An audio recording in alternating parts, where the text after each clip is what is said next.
Hello friends, today we are going to study various forms of business organization. Before that we need to understand what is business organization and why it is done. Everyone surrounds us are busy in various activities. Farmers are farming, teachers are teaching, shopkeepers selling certain products or services and so on. People are doing such activities to satisfy their needs and wants. Let us learn more about various types of activities with which the people keep themselves busy.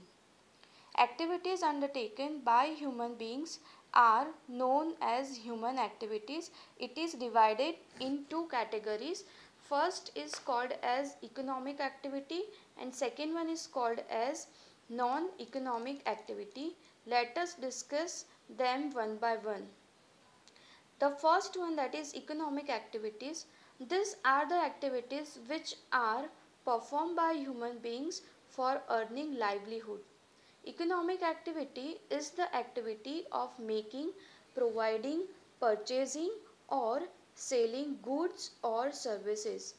Any action that involves producing, distributing or consuming products or services is an economic activity.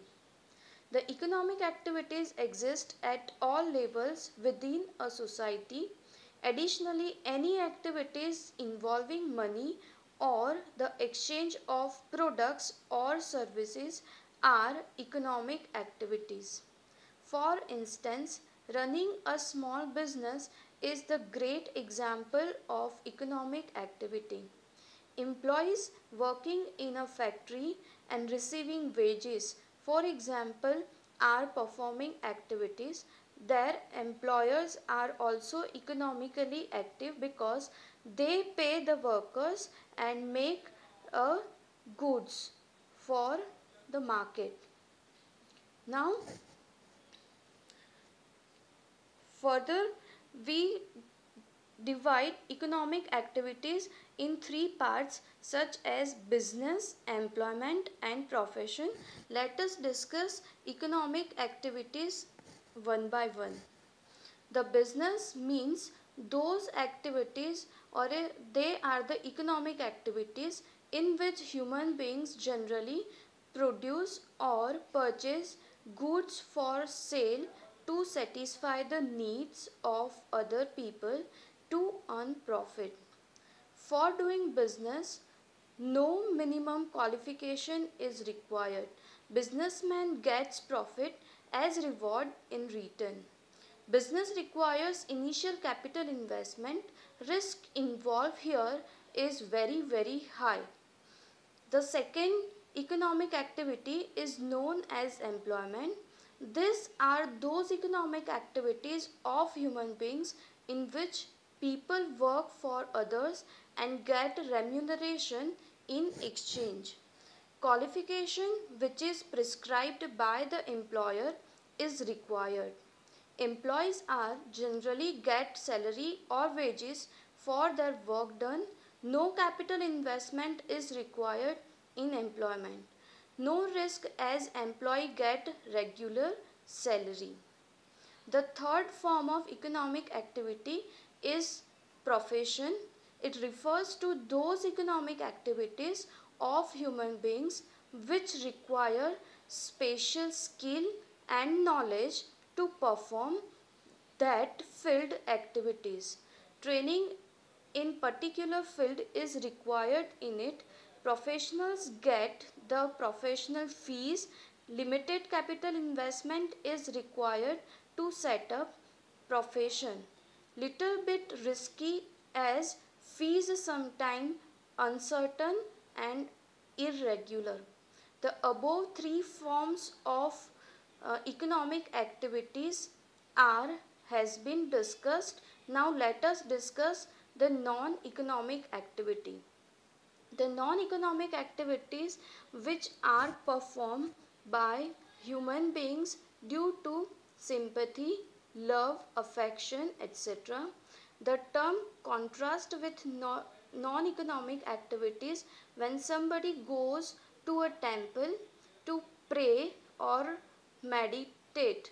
For example, they are performing a non-economic activity, so is helping a friend study if you receive no money for that help.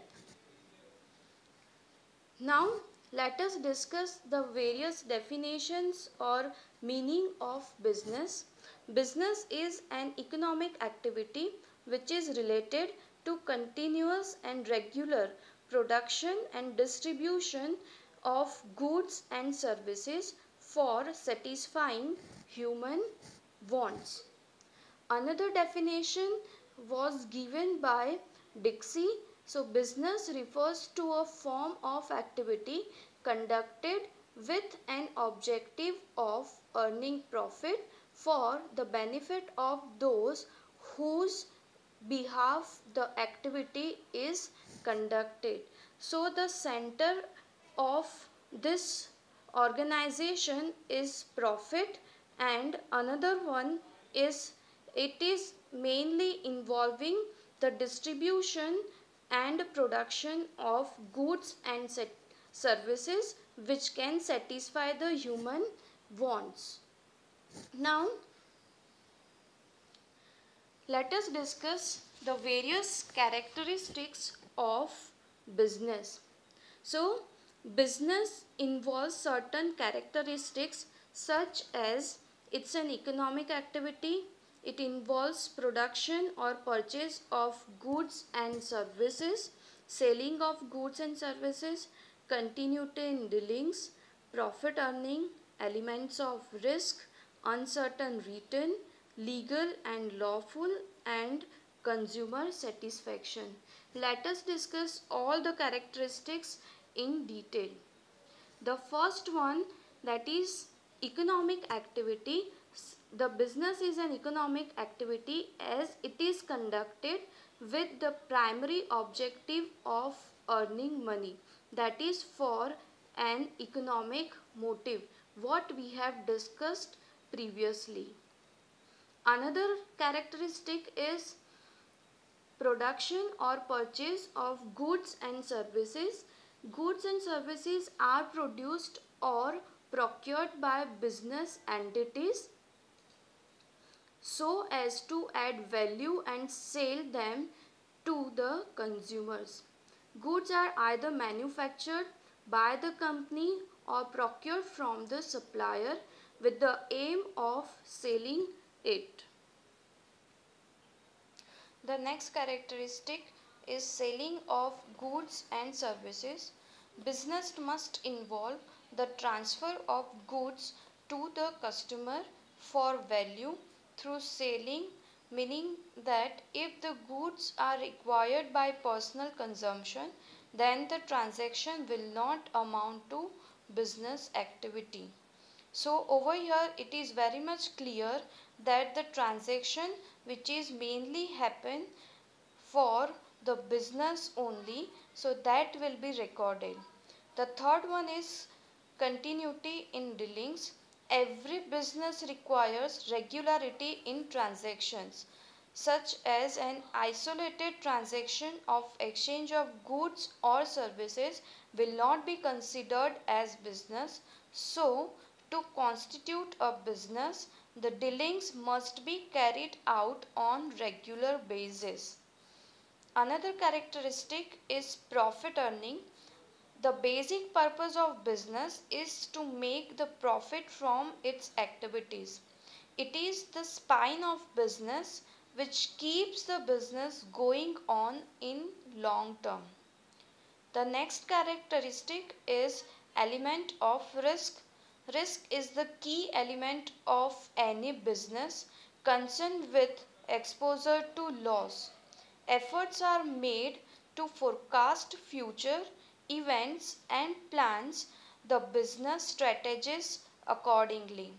However, the factors that affect business are uncertain, and so does not the business opportunities which can be shift in demand, floods, fall in price, strikes, lockouts, money market fluctuations, etc. uncertain return. In business, the return is never predictable or guaranteed. That is, the amount of money which the business is going to reap is not certain. It may possible that the business earns a huge profit or suffer heavy losses. The another characteristic of business is legal and lawful. No matter in which type of business the company is engaged, it should be legal in the eyes of law, or else it will not be considered as business. The last characteristic of business is consumer satisfaction. The aim of business is to supply goods and services to consumers so as to satisfy their wants, as when the consumer is satisfied, he or she will purchase the goods or services. But if they are not, there are chances that they will look for substitutes. The consumers is regarded as the king, and so all the activities of the business are aligned towards the satisfaction of consumers. This can be done by making available quality rich goods easily available to them at reasonable prices. So right now we have discussed what is business, why it has been carried on, and what are the characteristics of business. So in the next session we are going to discuss various forms of the business organization, such as sole proprietorship, joint Hindu family business, partnership, cooperative society, and joint stock company. Thanks a lot for listening me, and hope you will carry on this session in the